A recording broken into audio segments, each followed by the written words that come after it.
Deep in the uncharted wilds of Skull Island, where mountains breathed mist and ancient creatures roamed free, King Kong ruled alone.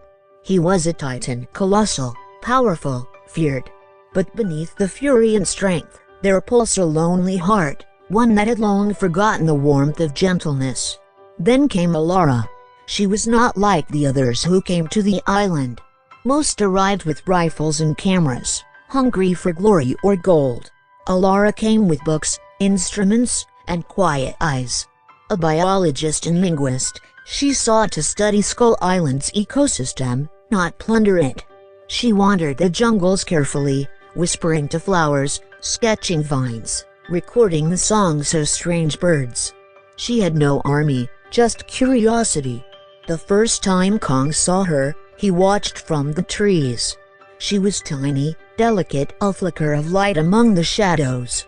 He expected fear, screams, maybe a sprint back to safety. But Alara simply looked up into the canopy, sensing something enormous nearby, and whispered, "I'm not here to harm." Kong didn't understand her words, but he felt them. Over the days, he kept his distance, but he watched.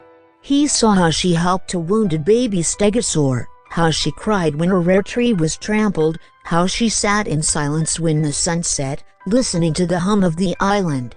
Something stirred in him, something ancient and aching. One night, a storm crashed down on Skull Island. Alara's camp was destroyed.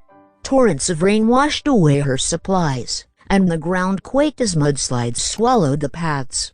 She clung to a rock, cold and injured, as the jungle writhed around her. Then came thunder that wasn't thunder, the sound of mighty footsteps. Through the rain, Kong appeared. She flinched as his massive hand reached toward her, but there was no aggression, just care. He lifted her gently, cradling her in a hand broader than a boat, and sheltered her beneath a stone overhang. His body became her wall against the storm.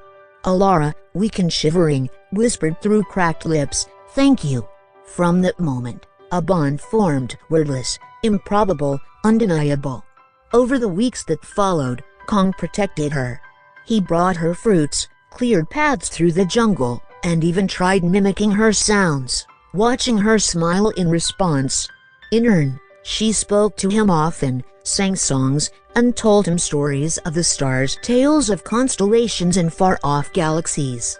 He didn't understand the details, but her voice calmed the storms within him.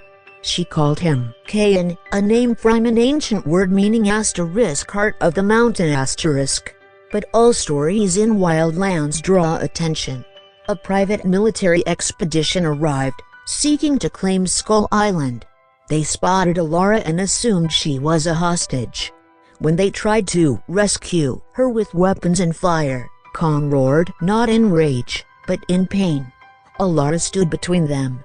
"He's not a monster," she screamed. "He saved me." But bullets are deaf. In the end, Alara stood atop a cliff, arms spread wide before Kong's battered form, stopping the killing. Her defiance awakened something in the soldiers, perhaps shame, perhaps awe. They left. Alara remained. Years passed. She lived on the island, not as its queen, but as its bridge. And in the heart of Skull Island, the giant ape and the tiny woman shared something far greater than size or species. They shared a love unspoken, yet unshakable.